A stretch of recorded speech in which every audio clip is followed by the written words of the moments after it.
Bon, alors, on revient sur les résultats, bien sûr. 58,5%, 41,5% pour Marine Le Pen. Emmanuel Macron qui a donc gagné, qui est le premier président sortant réélu hors période cohabitation, mais avec un Rassemblement national qui a progressé, qui a pris presque 10 points.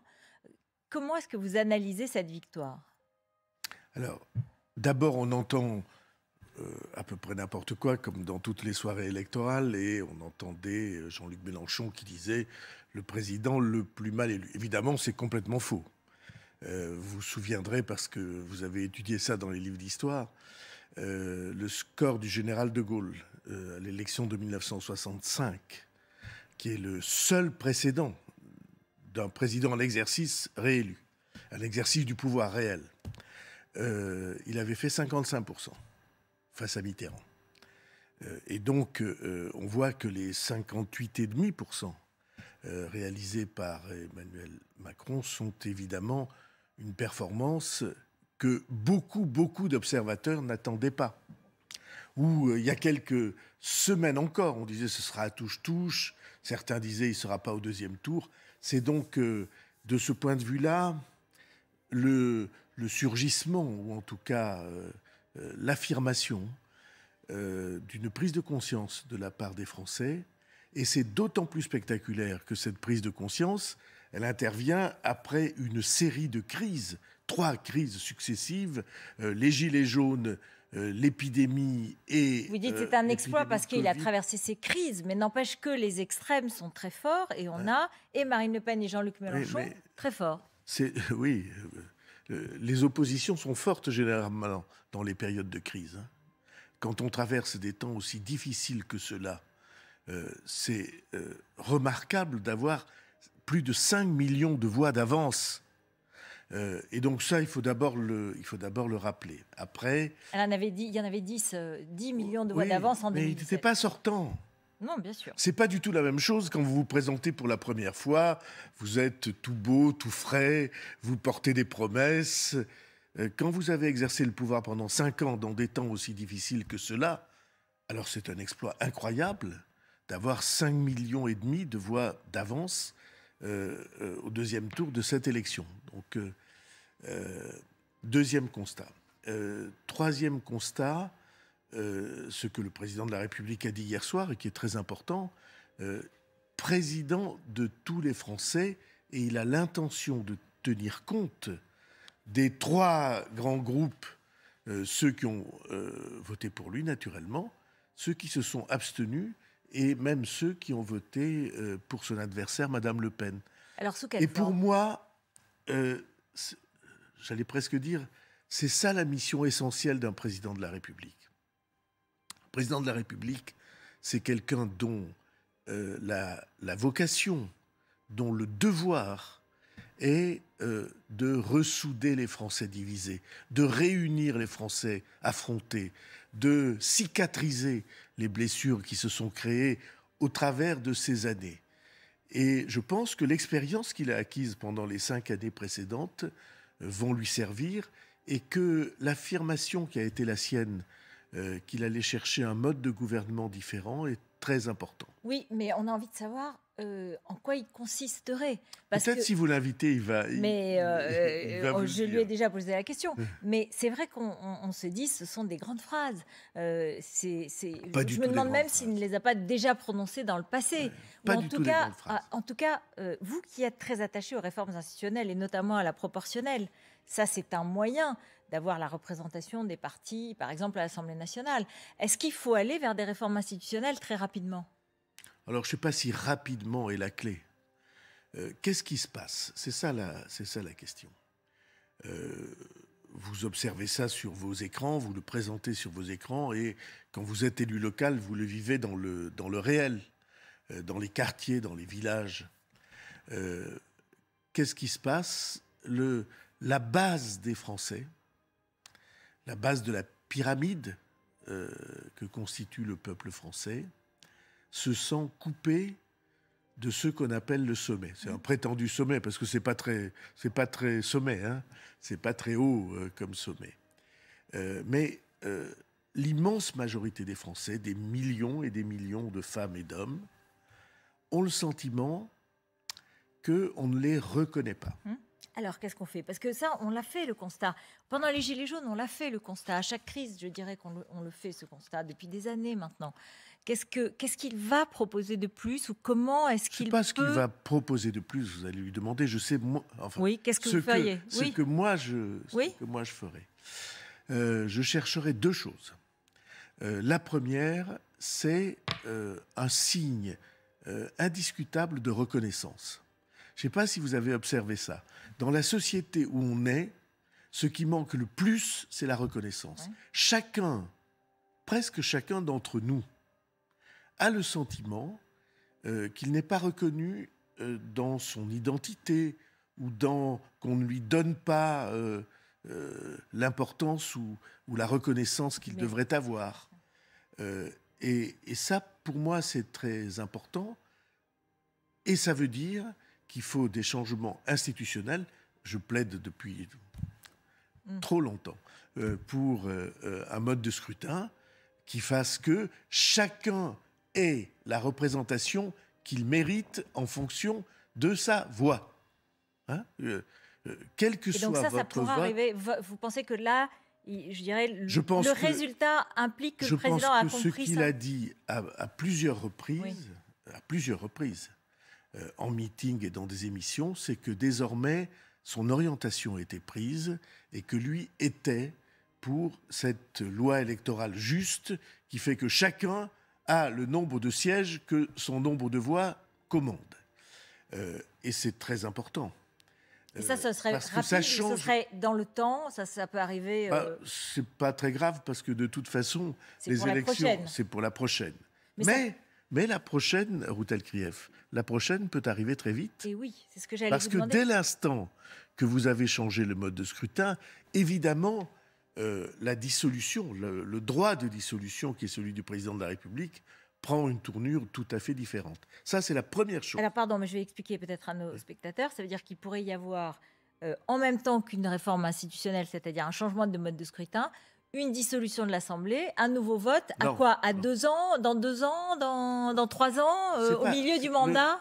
Le président de la République a le droit constitutionnel de dissoudre l'Assemblée nationale. Il y en a eu beaucoup de dissolutions de l'Assemblée nationale. La dernière, vous vous souvenez, c'est en 97, qui n'a pas été le succès qu'on attendait. Celui qui l'a fait. Voilà. Mais c'est un droit constitutionnel du président de la République. Il peut à tout moment dire on a besoin de renouveler l'Assemblée nationale. Et donc, c'est pas anodin comme changement de mode de scrutin, parce que ça crée une règle nouvelle et une opportunité nouvelle ou une occasion nouvelle pour le président de la République. C'est la première chose. La deuxième chose, ça va vous paraître étrange. Moi, je pense qu'il faut que les gouvernants apprennent à parler français. Le vrai français. Pas le français technopolitique dans lequel on noie de statistiques et d'éléments de langage où tout le monde, beaucoup, pas tout le monde, j'espère, beaucoup disent la même chose. Et je pense que la capacité d'exprimer pour les Français, de transmettre pour les Français, le langage très important, des choses qu'on comprenne. Si j'ai une minute, je vous raconte un souvenir qui est pour moi formidable. On est dans une réunion publique dans un chef-lieu de canton de ma circonscription de l'époque, dans les Pyrénées. Et il y a une jeune femme apeurée qui demande la parole. Elle dit « Ne vous moquez pas de moi parce que c'est la première fois que je prends la parole en public. Et je vais vous dire, le mercredi après-midi, comme les enfants ne sont pas à l'école, je repasse. Donc je regarde les questions d'actualité. Et j'ai 2 choses à vous dire. La première, vous vous tenez mal. Il y en a qui hurlent, il y en a qui dorment. Et la deuxième, je ne comprends rien à ce que vous dites. » Et les mots de cette jeune femme, et c'est pourtant il y a un certain temps, les mots de cette jeune femme ne m'ont jamais quitté depuis cet instant-là. Et donc là, vous dites, il faut changer de langage, il faut redonner de la reconnaissance et de la représentation différente. Et de la simplicité dans la relation. Alors, Justement, vous évoquez les législatives, elles vont commencer à se préparer. Le président il était à la lanterne aujourd'hui. On a pensé qu'il y était allé pour préparer les législatives. Non, je pense qu'il y est allé d'abord pour se reposer et ensuite pour réfléchir. Et réfléchir aux données politiques, à ces nouvelles données. Il y a plusieurs données politiques.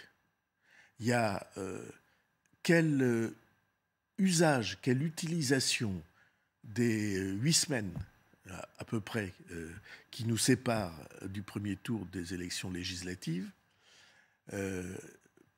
On fait comme si tout le monde savait, mais c'est le 12 et le 19 juin, bien sûr. Le 12 et le 19 juin, il y a des élections pour les députés.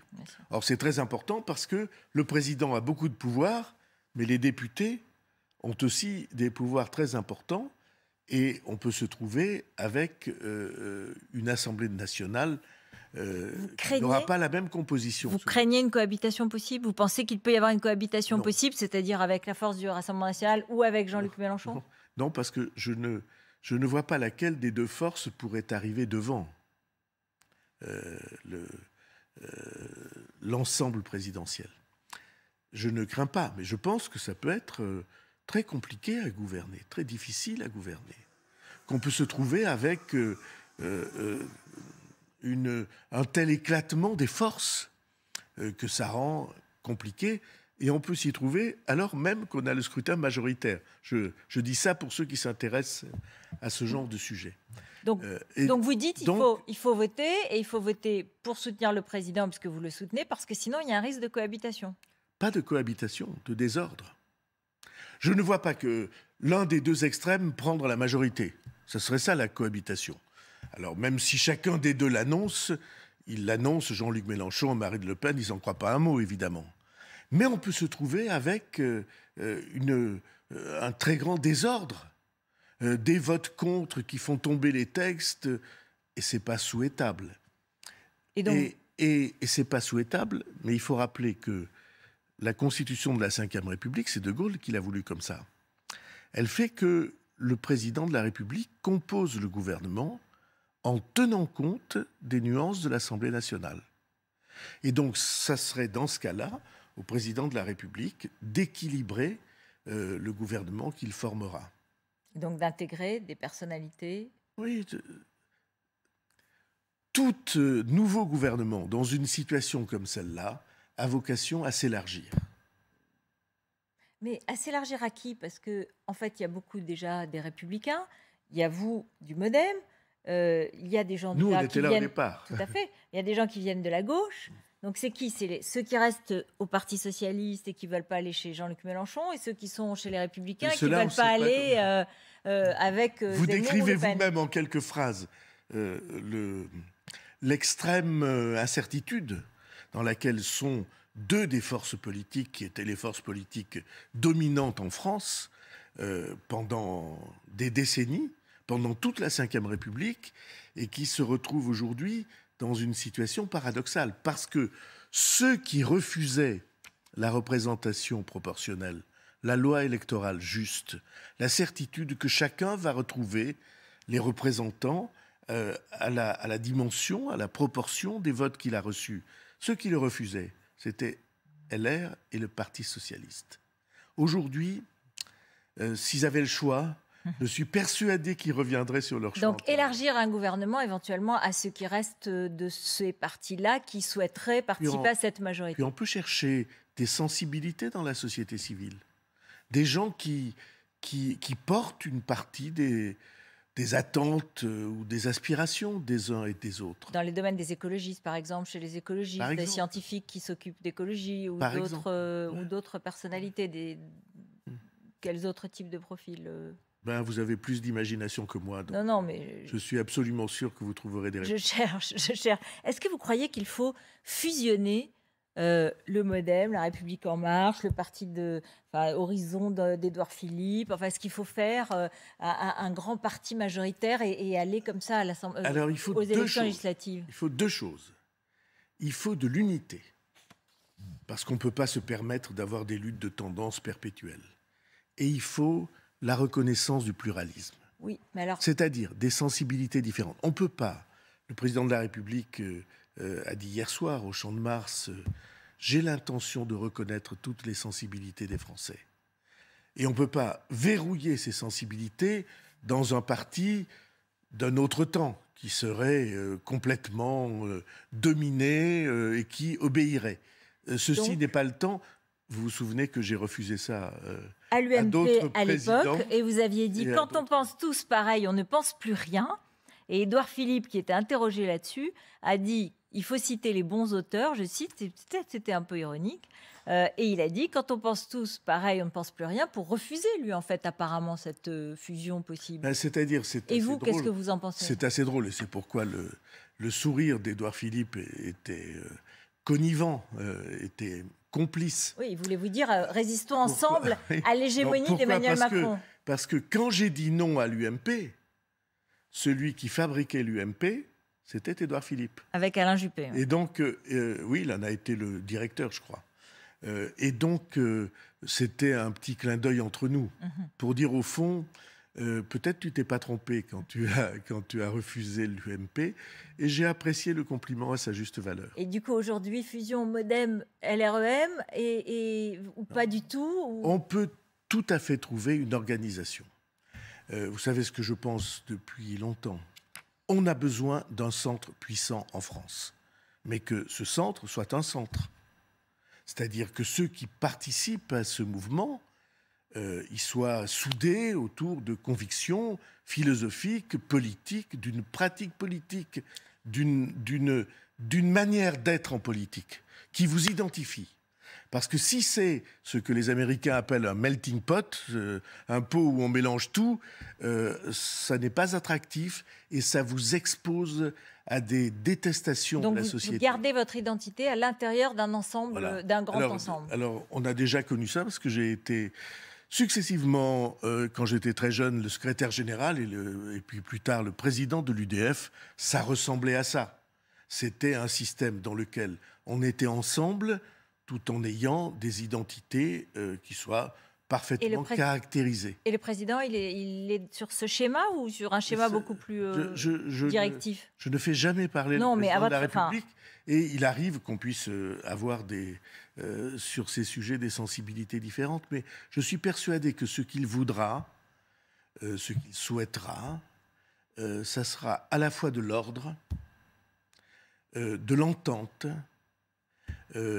et qu'en même temps, ça ne soit pas totalement enrégimenté. Ça serait le contraire de ce qu'il a plaidé. Et on dit qu'il va lui-même décider de chaque investiture en regardant bien la carte géographique.